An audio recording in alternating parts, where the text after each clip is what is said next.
Assalamualaikum warahmatullahi wabarakatuh. Selamat pagi semuanya. Bagaimana kabar kalian? Semoga tetap semangat, sehat, dan tetap dalam lindungan Allah Subhanahu wa Ta'ala. Pada kesempatan kali ini, kita akan belajar tema 1 tentang bahasa Indonesia, gagasan pokok dan gagasan pendukung. Jadi, simak baik-baik video pembelajarannya ya.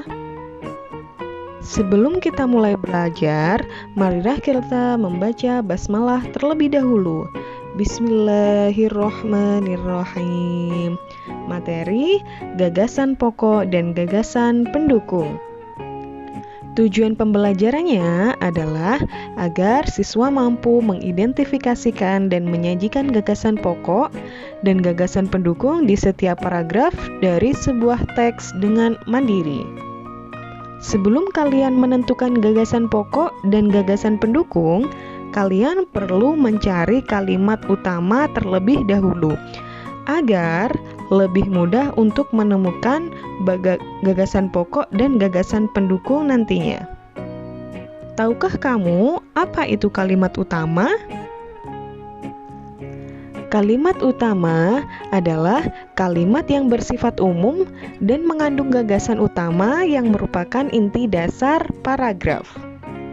Kalimat utama terletak di 3 tempat, di antaranya kalimat utama bisa terletak pada kalimat pertama, dan jika paragraf tersebut kalimat utamanya ada pada kalimat pertama, maka paragraf tersebut disebut dengan paragraf deduktif.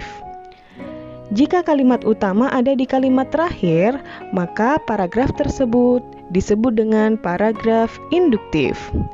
Dan jika kalimat utama terletak di kalimat pertama dan kalimat terakhir, maka paragraf tersebut disebut dengan paragraf campuran. Agar lebih mudah untuk menemukan kalimat utama, kita harus mengetahui ciri-ciri dari kalimat utama terlebih dahulu. Ciri yang pertama yakni kalimat utama mengandung topik permasalahan yang dapat dijabarkan lebih lanjut.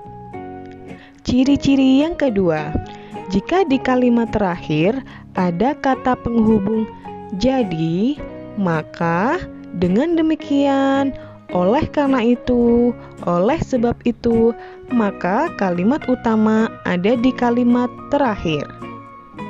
Sebagaimana contoh paragraf berikut ini.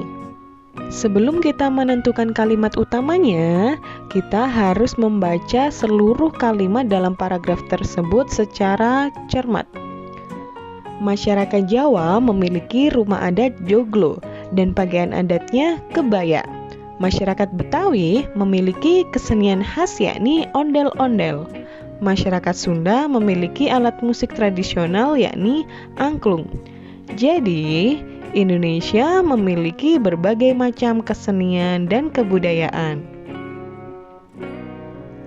Perhatikan kalimat terakhir yang berbunyi, jadi Indonesia memiliki berbagai macam kesenian dan kebudayaan.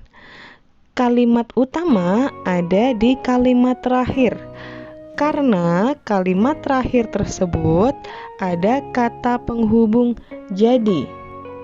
Ingat, jika kalimat terakhir adalah kalimat kesimpulan, maka kalimat utamanya ada di kalimat terakhir. Dan kata penghubung jadi, maka dengan demikian oleh karena itu merupakan kata penghubung yang menunjukkan kalimat tersebut adalah kalimat kesimpulan. Ciri-ciri kalimat utama yang ketiga yakni kalimat utama berupa sebuah kalimat lengkap yang dapat berdiri sendiri dan memiliki arti yang jelas tanpa dihubungkan dengan kalimat lainnya. Dan ciri yang keempat, kalimat utama dibentuk tanpa kata sambung atau transisi. Kata sambung itu contohnya kata dan, serta, lagi pula. Coba kita pelajari melalui contoh berikut ini. Sebelumnya kita harus membaca seluruh kalimatnya dengan cermat lebih dulu. Indonesia merupakan salah satu negara di dunia yang memiliki keberagaman budaya. Negara Indonesia memiliki banyak suku, ras, dan budaya yang sangat beragam. Keberagaman di Indonesia disebabkan karena Indonesia berupa negara kepulauan. Pulau-pulau di Indonesia tersebar dari Sabang sampai Merauke. Nah, kira-kira manakah kalimat utamanya? Seperti yang sudah kita bahas sebelumnya, kalimat utama terletak jika bukan di kalimat pertama, maka ada di kalimat terakhir. Perhatikan kalimat terakhir. Adakah kata penghubung? Adakah kata penghubung yang menunjukkan bahwa kalimat terakhir tersebut merupakan kalimat kesimpulan? Tidak ada ya. Maka kalimat utama ada di kalimat pertama yang berbunyi Indonesia merupakan salah satu negara di dunia yang memiliki keberagaman budaya. Jadi perlu diingat, jika di kalimat terakhir tidak ada kata hubung yang menunjukkan kesimpulan, maka kalimat utamanya bukan di kalimat terakhir. Jika di kalimat terakhir sudah bukan, langsung kalian perhatikan pada kalimat pertama. Jadi seperti itulah cara untuk mencari atau menemukan kalimat utamanya ya. Selanjutnya kita akan membahas gagasan pokok. Apa itu gagasan pokok? Gagasan pokok disebut juga ide pokok, gagasan utama, pikiran utama. Gagasan pokok adalah gagasan yang bisa menjadi inti paragraf dan bisa berdiri sendiri. Gagasan pokok menjadi dasar pengembangan sebuah paragraf. Gagasan pokok bisa sama dengan kalimat utama jika kalimat utamanya pendek atau singkat. Gagasan pokok dapat pula menyingkat atau meringkas kalimat utama jika kalimat utama tersebut berupa kalimat majemuk bertingkat atau kalimat majemuk setara. Jadi maksudnya kalian boleh meringkas atau menyingkat dari kalimat utama jika kalimat utamanya sangat panjang untuk dijadikan gagasan pokok. Berikut adalah langkah menentukan gagasan pokok. Yang pertama, bacalah setiap kalimat dengan cermat. Carilah kalimat utamanya, kemudian cermati kalimat utamanya. Jika dapat diringkas, maka ringkas kalimat utama tersebut. Perhatikan contoh berikut. Ini saya masih menggunakan contoh kalimat seperti sebelumnya ya. Kita baca dulu kalimatnya. Indonesia merupakan salah satu negara di dunia yang memiliki keberagaman budaya. Negara Indonesia memiliki banyak suku, ras, dan budaya yang sangat beragam. Keberagaman di Indonesia disebabkan karena Indonesia berupa negara kepulauan. Pulau-pulau di Indonesia tersebar dari Sabang sampai Merauke. Nah, contoh paragraf ini tadi sudah kita pelajari sebagai contoh kalimat utama ya, yang sudah saya kasih warna yang berbeda. Nah, karena biasanya gagasan pokok sama dengan kalimat utama, maka kita langsung menuju ke kalimat utamanya yang berbunyi Indonesia merupakan salah satu negara di dunia yang memiliki keberagaman budaya.